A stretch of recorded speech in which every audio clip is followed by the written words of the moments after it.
Livro Memória de Suicida, pelo espírito Camilo Cândido Botelho, no Hospital de Maria de Nazaré, capítulo 3, parte 4. Como e por que então vos revoltastes contra as circunstâncias naturais da vida humana, isto é, aos sofrimentos que vos couberam na desoladora partilha, a ponto de confessardes que desejastes morrer, Senhor Araújo Silveira? Se eu, desfavorecido pela fé, carente de esperança, desamparado pela descrença em um ser supremo, a mercê do pessimismo a que minhas convicções conduziam, para que o túmulo apenas traduzia ouvido, aniquilamento, absorção no vácuo, me desorientasse ao embater da desventura e tentasse matar-me a fim de poupar-me luta desigual e inútil, concebesse. Mas vós outros crentes na paternidade de um Deus Criador, sede de perfeições infinitas, como dizeis, sob cuja direção sábia caminhais, vós, certos da personalidade eterna, fadada à mesma finalidade gloriosa do seu Criador, herdeira da própria eternidade existente naquele Ser Supremo, para a qual marcha pela ordem natural da lei de atração e afinidade, cair em desesperações e revoltar-se contra a mesma lei, pois sei que a crença num poder absoluto proíbe a infração do suicídio. É paradoxo que não se chega a admitir. Portadores de tal ciência, corações alumiados pelos ardores de tão radiosa convicção, energias revigoradas pela fortaleza de tão sublime esperança, deveria considerar-vos deuses também, homens sublimizados para quem os infortúnios seriam meros contratempos de momento. Pudesse eu convencer-me dessa verdade, não temeria enfrentar novamente nem os desgostos que arruinaram meus dias, nem a tuberculose que me reduziu ao que vedes.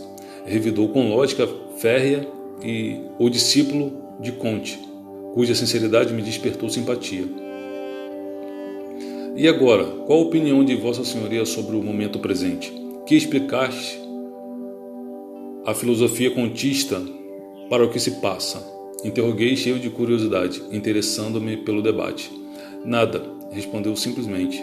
Não sugere coisa alguma. Continuo na mesma. Não consegui morrer. Evidente era que dúvidas desconcertantes nos atacavam a todos e a ele também. O que não queríamos era curvar-nos à evidência. Tínhamos medo de encarar a realidade. Dizei algo de vós, senhor Botelho. Atreveu-se João castigar-me. Há muito estimais observar-nos, mas tendes silenciado sobre vossa pessoa, que tão interessante nos parece. Quanto a mim, não desejo permanecer incógnito. Bem sabeis os motivos que me arrojaram ao pélago ignóbil do suicídio. A paixão pelo jogo. Joguei tudo, a honra inclusive e a própria vida. Perdão, amigo da Azevedo. Como jogaste a vida? Se aí estás a falar-nos de ti. Interveio Jerônimo desconcertantemente. O interlocutor sobressaltou-se e, sem responder, insistiu no propósito de excitar-me. Vamos, ilustre romancista, velho boêmio do Porto, desce do teu feio pedestal de orgulho, vem dizer algo de sua majestosa superioridade. Senti amor da cidade nas descorteses expressões de João, que se antipatizaram comigo na mesma proporção que eu a Belarmino, no qual era muito amigo, e que deixara um momento de choramingar para me provocar um mau humor. Aborreci-me. Fui indivíduo sempre melindroso e suscetível, e a morte não corrigira ainda a grave anormalidade. Pois que, seria eu acaso forçado a confessar particularidades a tal corja, só porque ela havia confessado as suas? Porventura, devia eu qualquer consideração a essa ralé que fui encontrar no Vale Mundo? Pensei, sufocado pelo orgulho, com efeito de me julgar superior.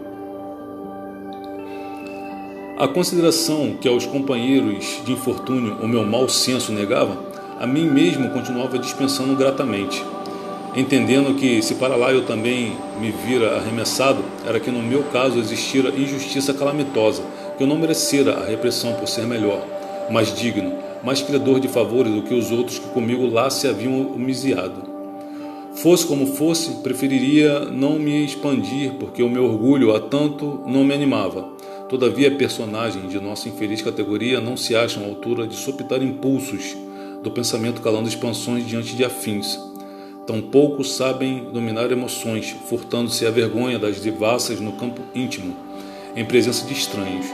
Assim sendo, as torrentes de vibrações deseducadas derramam-se do seu interior, configuradas num palavreado ardente e emotivo, ainda que elas próprias não o desejem. Tal se as comportas magnéticas que as retivessem nos pegos mentais se houvessem rompido graças às agitações que se fizeram presas. Aliás, o tom sincero, a formosa lhaneza do professor de filosofia e dialética, convidando-me à atitude menos descortês do que a que me habituara até então, fez-me aquecer ao alvitre de João Azevedo. Mas foi antes, dirigindo-me de preferência àquele que, por entender que só a sua elevada cultura estaria a plano de me compreender, que fui dizendo grave, compenetrado, concedendo-me importância ridícula na humílima situação em que me achava. Eu, senhor professor, sou um indivíduo que se imaginava iluminado por um saber sem jaças, mas que, em verdade, hoje começo a compreender que ignorava e continuo ignorando o que a 2 palmos do próprio nariz existe. Fui paupérrimo, digo fui porque algo segrega em meu ser que tudo isso pertenceu ao pretérito, como o insuportável defeito de ser orgulhoso.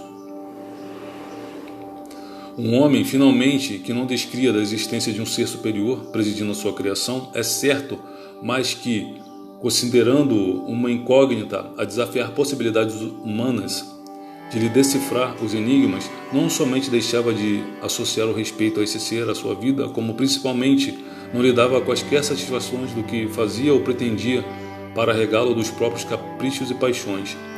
Será, pois, redundância afirmar que, muito sábio, tal como me julgava, arrastava a dissonante ignorância da descrença na possibilidade de existirem leis onipotentes, irremissíveis, partindo da divindade criadora e orientadora para dirigir a criação, o que me fez cometer erros gravíssimos. Sofri, e minha existência foi fértil em situações desanimadoras. A resignação nunca foi virtude a que se amoldasse o meu caráter violento e agitado por índole. A fundeza dos meus sofrimentos tornou-me irritadiço, genioso. O orgulho insulou-me na convicção de que, para além de mim, só existiriam valores sofríveis. Após décadas de prélios malogrados, de aspirações manidas da imaginação por irrealizáveis no campo da objetividade, de ideais decepcionados, de desejos tão justos quanto insatisfeitos, de esforços rechaçados, de energias varridas por sucessos, desapontamentos e vontades conjugadas para o bem tornarem ao ponto de origem enfraquecidas e rotas por impiedosos sucessos, a cegueira, amigo, que atingiu meus olhos cansados como desconcertante prêmio às lutas que de minhas forças exigiram impulsos supremos. Fiquei cego. O espectro negro da eterna escuridão estendia sobre meus olhos apavorados o seu manto de trevas, que nem a ciência dos homens, nem a fé alcantadora e ingênua dos amigos que me tentavam levar à conformidade, nem os votos místicos dos corações que me amavam a potestades celestes seriam capazes de arredar. Descri mais das potestades. Cego? Cego eu? Como viveria eu cego? Entendi que se o ente supremo, de quem eu não descria até então, existisse realmente, tão não se daria, porque não quereria certamente desgraçar-me. Esquecia-me de que existiam esparsos pelo mundo milhões de homens cegos, muitos em condições ainda mais prementes que a minha, e que eram todos, como eu, criaturas advindas do mesmo Deus. Descri porque entendi que, se havia outros cegos, que houvesse, mas que eu não o deveria ser. Era sim injustiça, uma finalidade dessa para mim. Cego era o máximo. Tão profundo quão surpreendente desespero devorava minhas vontades, minhas energias mentais, minha coragem moral, reduzindo-me à inferioridade do covarde. Eu, que tão heroicamente soubera levar de vencida os abrólios que dificultaram minha marcha para a conquista da existência, sobrepondo-me a eles, daí para diante encontrar-me-ia impossibilitado de continuar lutando. Dei-me por vencido. Cego, eu compreendia ser a minha vida como coisa que pertencesse ao pretérito, realidade que fora, mas que já não era. A obsessão fatal do suicídio entrou a fazer ronda sobre minhas faculdades. Enamorei-me dela e lhe dei guarida, com todo o abandono do meu ser desanimado e vencido. A morte atraía-me como remate honroso de uma existência que jamais curvara cerviz à frente, fosse do que fosse. A morte estendia-me os braços sedutores, falsamente mostrando as minhas concepções viciadas pela descrença em Deus. A paz do túmulo em consoladoras visões.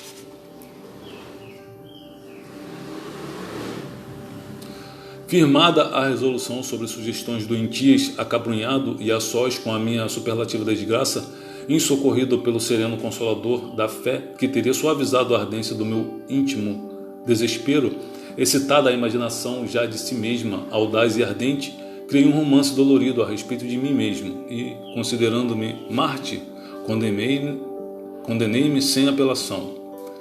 É que tive medo e vergonha de ser cego. Matei-me no intuito de encobrir da sociedade, dos homens, dos meus inimigos, a incapacidade a que fora reduzido. Não, ninguém se gloriaria vendo-me receber o amargo pão da compaixão alheia. Ninguém contemplaria o espetáculo, humilhante para mim, de minha figura vacilante, tateante nas trevas dos meus olhos incapacitados para a visão. Meus inimigos não se rejubilariam, refocilando na vingança de assistirem à minha irremediável derrota. 1000 vezes não. Eu não me brutalizaria na inércia de olhar só para dentro de mim mesmo, quando o universo continuaria irradiando a vida fecunda e progressiva ao redor de minha sombra empobrecida pela cegueira. Matei-me porque me reconheci demasiadamente fraco para continuar, dentro da noite pávida da cegueira, a jornada que, já enfrentada à boa luz dos olhos, fora farta de empeços e percalços. Era demais. Revoltei-me até o âmago contra o destino que me reservara tão desconcertante surpresa e inconsolável. Permaneci sob o esmagamento da dramática ingratidão que supunha provir de Deus. Para mim, a providência, o destino, o mundo, a sociedade estavam errados todos. Só eu estava certo, exagerando a tragédia das minhas desesperanças. Pois que eu, que possuía capacidade intelectual avantajada, era paupérrimo, quase faminto, ao passo que circulavam em torno a mim ignorantes e beócios de cofres recheados. Eu, que me sentia idealista e bom, vivia molestado por adversidades que me teciam continuado cerco, sitiando-me em campos que desafiavam possibilidades de vitória. Eu, cujo coração sentimental abrasava-se em ânsias generosas e ternas de excelência quiçá sublime, a conhecer-me ininterruptamente incompreendido, incorrespondido, ferindo por descasos tantos mais amaros quanto mais extensas fossem as radiações do meu sentir. Eu, honesto, probo, reto, apalpar-me por diretrizes sábias, por entendê-las mais belas, ajustadas ao idealismo que acompanhava o meu caráter, a tratar com patifes, a comerciar com roubadores, a disputar com hipócritas, a confiar em velhacos, a considerar tratantes. Sim, era demais. E depois de tão extenso panorama de desventuras, porque para mim, indivíduo impaciente e nada conformado, esses fatos tão vulgares na vida cotidiana avultavam como veras calamidades morais, o do doloroso arremate da cegueira reduzindo-me à insignificância do verme, à angústia do desamparo, à inércia do idiota, à solidão do esmasmorrado. Não pude mais. Faltou-me compreensão para tão grande anomalia. Não compreendi Deus. Não entendi sua lei. Não entendi a vida. Uma torrente de confusão insolúvel alagou o meu pensamento aterrado em face da realidade. Só compreendi uma coisa, que precisava morrer, devia morrer. E quando uma criatura deixa de confiar no seu Deus e Criador, torna-se desgraçada, é um miserável, é um demônio, é um réprobo. Quer o abismo, procura o abismo, precipita-se no abismo. Precipitei-me.